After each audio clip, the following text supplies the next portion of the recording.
Hey, bonjour à tous. Mon nom est François Letarte. Bienvenue sur ma chaîne JDR D30, une chaîne consacrée aux jeux de rôle sur table. Donc, une vidéoliste.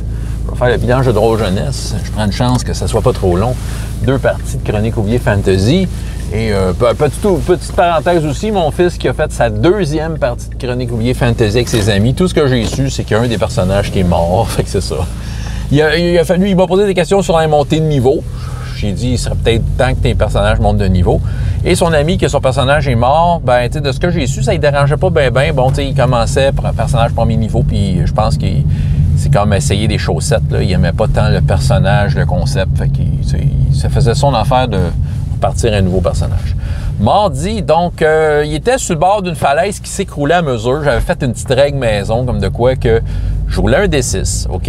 Si c'était impair, la falaise arrêtait de s'écrouler. Si c'était pair, dans le fond, ça avançait de 1 carré. C'est comme 1 mètre par le chiffre que j'ai pogné. Là. Mettons, 1 carré, c'est un 2 mètres. Fait que, si je pognais 2, veut dire, les boulis avançaient d'1 carré. 4, ça avançait de 2 carrés, tout ça.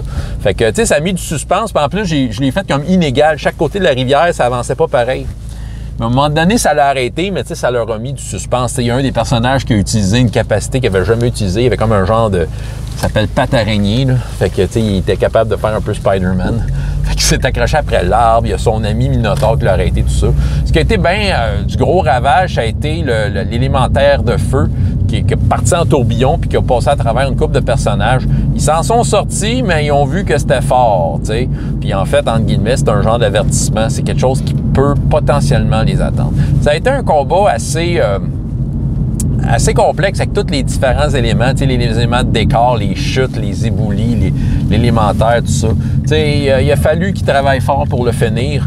Mais ils ont bien fait ça. Tu sais, l'élémentaire de feu, c'est terminé avec un éclair dans le derrière, comme on pourrait dire. Et il a tombé dans la falaise en se désagrégeant. Fait que ça a été comme une fin digne d'un gros monstre.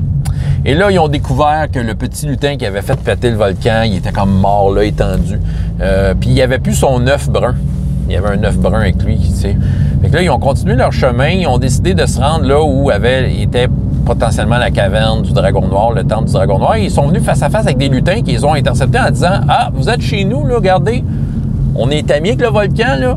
Fait que allez-vous-en, sinon il va vous arriver de quoi de grave. » Fait que là, ils ont comme compris que les lutins orange, lanceurs de feu, étaient pas mal impliqués dans l'histoire du temple, justement le temple du dieu Dragon Noir. C'est eux autres qui résident dedans.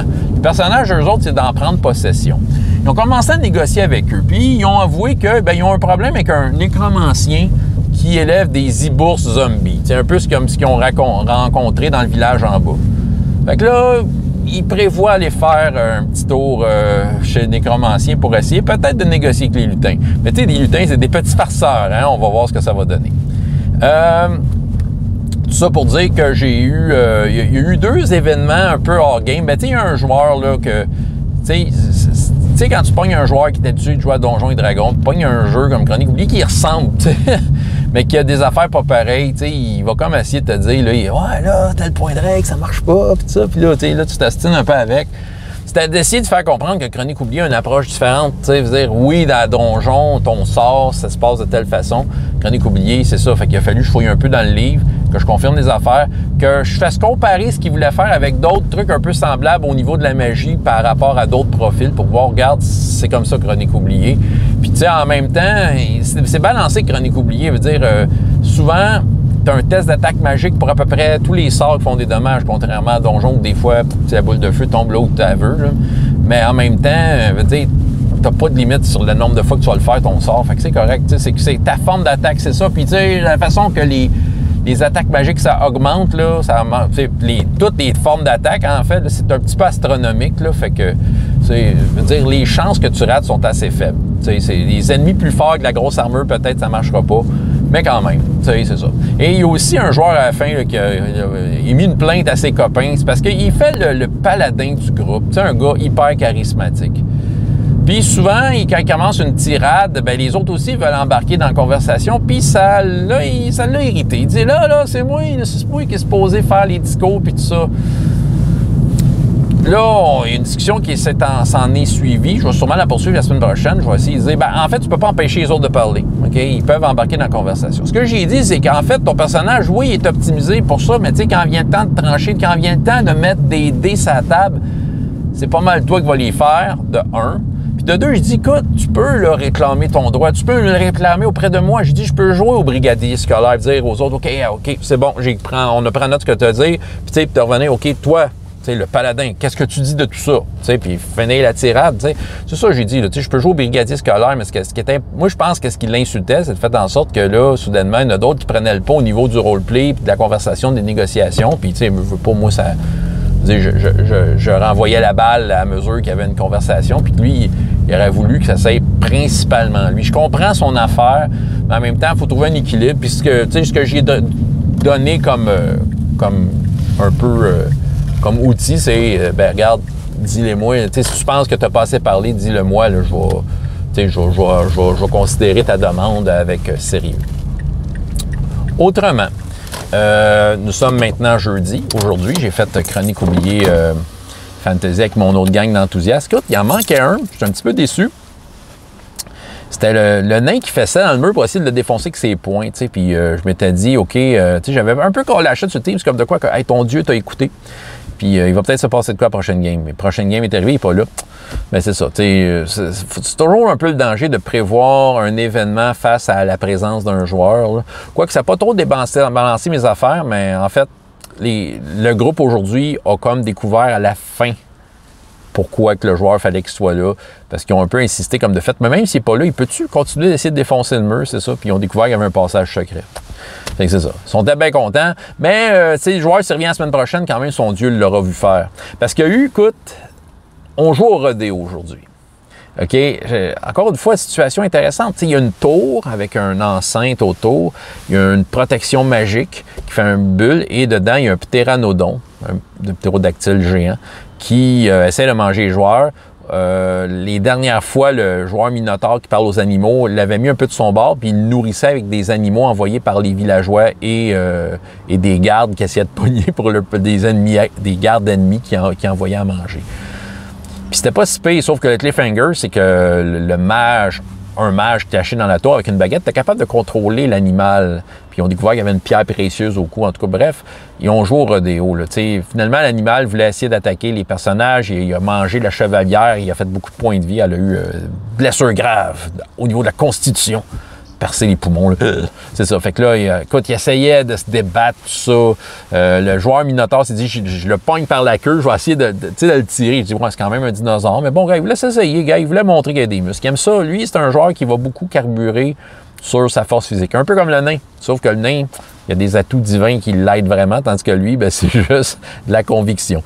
Fait que, tu sais, j'y lui donnais la chance de faire des tests opposés qui rataient. Écoute, ce joueur-là, c'est drôle.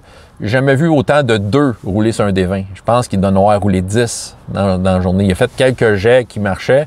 Il a fait des jets bas. Mais à travers ça, il doit avoir roulé 10 fois le 2. C'était rendu un running gag. Ah, tu ne prendras pas un 2, je claque, il roulait un 2. C'est ça. Mais il a quand même réussi certaines affaires parce qu'à un moment donné, il était rendu sur le ptéranodon qui essayait de s'envoler. Puis là, il a voulu le faire dévier. Il a dit, je vais y grimper sur le dos pour y pogner un aile pour comme genre qu'il dévie puis qu'il dégringole dans un mur. Puis c'était très drôle.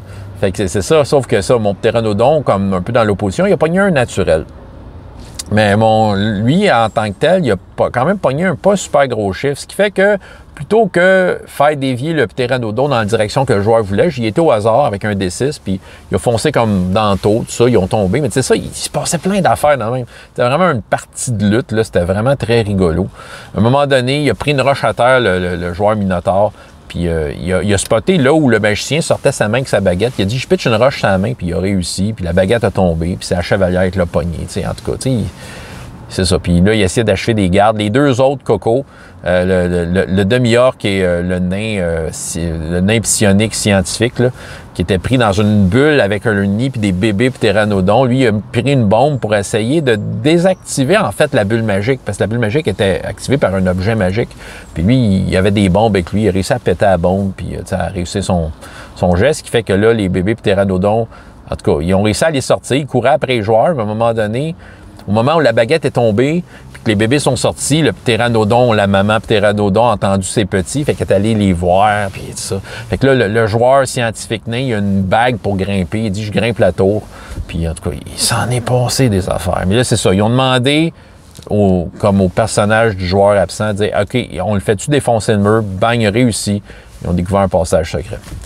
Qui est un qui va dans le sous-sol, probablement un endroit que les joueurs m'ont nommé, qui est une cache à explosifs. Je ne le dis pas encore. Je vais voir si... Ben, en s'y rendant, ils vont s'en apercevoir. Et une autre qui va monter plus vers le boss final. Fait que là, j'ai préparé des rencontres de sbires, donc des bonhommes à 1 point de vie, que jusqu'à temps qu'il arrive un nombre où ils sont...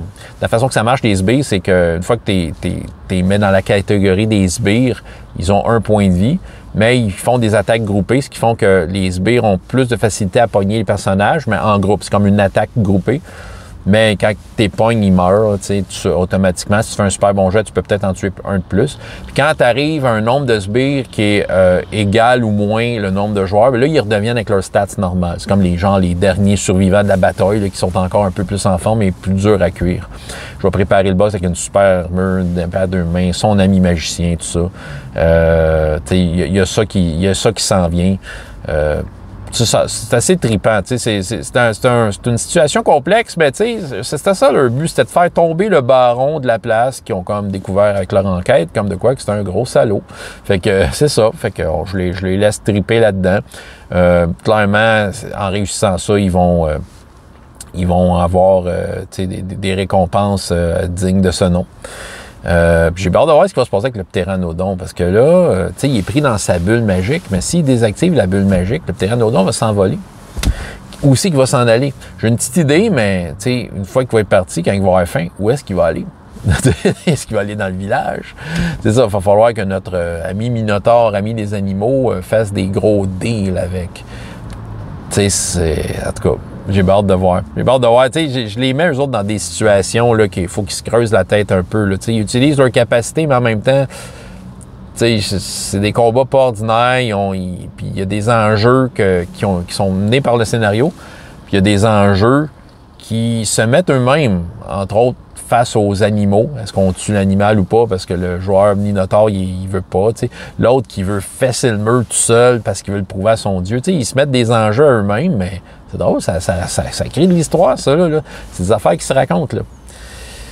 Mais le joueur absent, je vais un peu le teaser sur Teams. Je dis, regarde, en passant, la prochaine fois, là, ton dieu t'a vu, je vais te donner un D30 en partant. Les autres, ils aiment ça avoir des D30.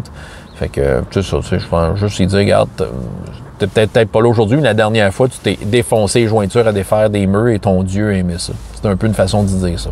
Il donne un D30, une petite récompense divine, parce qu'il va sûrement avoir besoin de ressortir sa force physique encore. Il y a des affaires qui les attendent dans cette tour-là. Bien des soldats et bien des portes barrées. C'est ça que j'avais à vous raconter. Et donc, François Letarte, JDR de 30. Et jusqu'à la prochaine fois, il y a autant de plaisir dans la vie que dans les jeux. Au revoir.